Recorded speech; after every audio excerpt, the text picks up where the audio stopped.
Hi everyone, I'm the Gnome, and we're here to talk about The Walking Dead yet again. Yes, these episodes come thick and fast as the episodes get shown on Fox TV.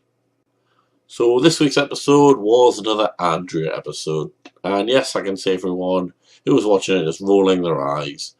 Andrea, they keep trying to shove the character down our throats to enjoy or like, and while this was one of our stronger ones, it's still not as exciting as some of the other character-driven episodes, and just generally some of the other characters.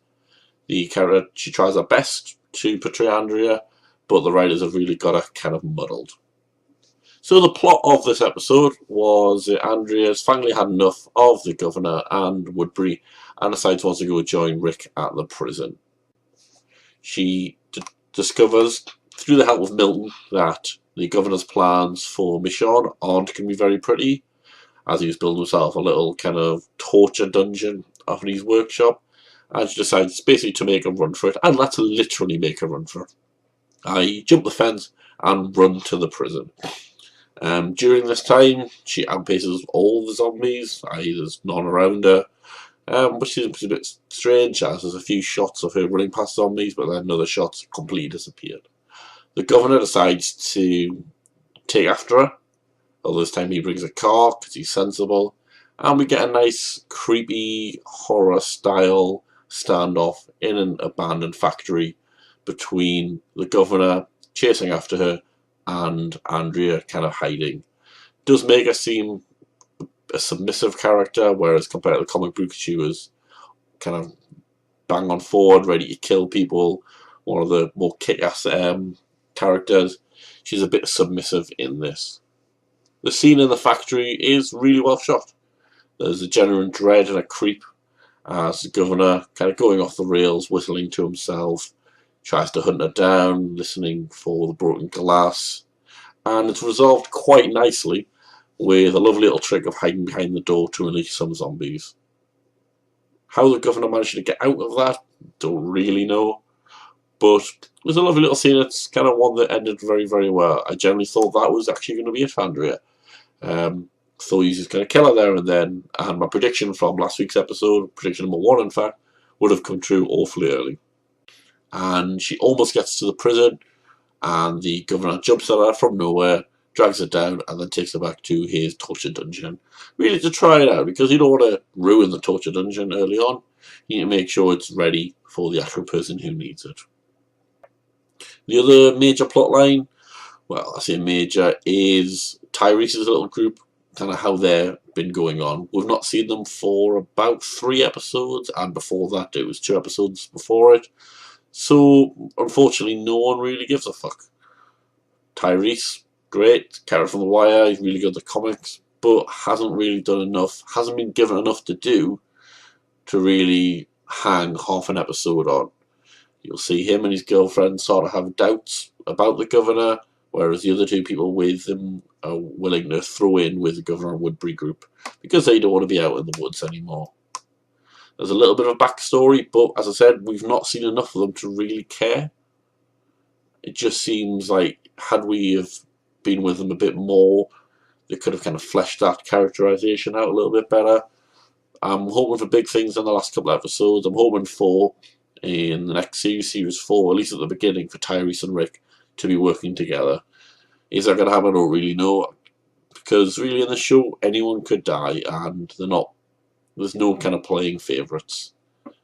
So it seemed a bit of a waste of the actors. It seemed a bit of a waste of the plot.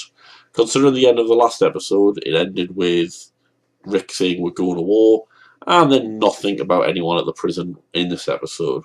So we didn't get to see any of the plans Rick had been setting up or anything like that. It's a very centered plot.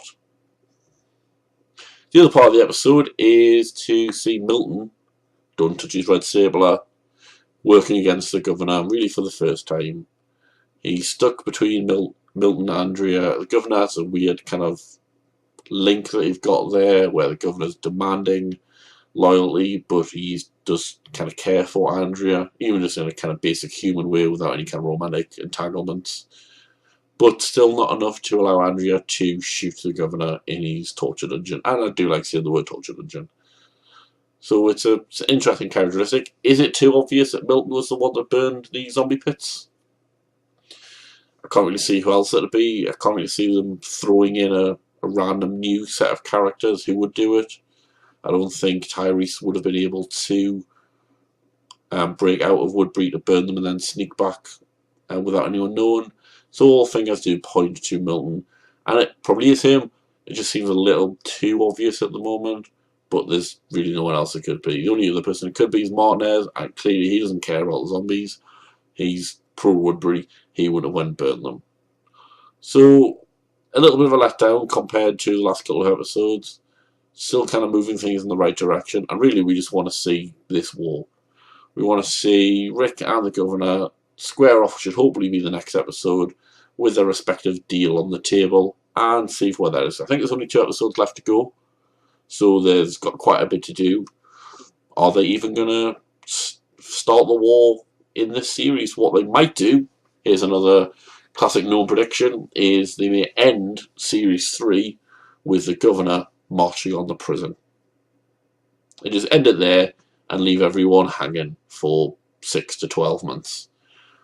Now, I'm saying that kind of makes sense with the timeline that we've got, as we've only got 2 hours left in the actual show, and I think that would leave quite a weird taste in people's mouths. The comic book does that multiple times, lots of cliffhangers, but you don't necessarily get to see that in TV shows. They normally like to kind of wrap everything up, especially series on series.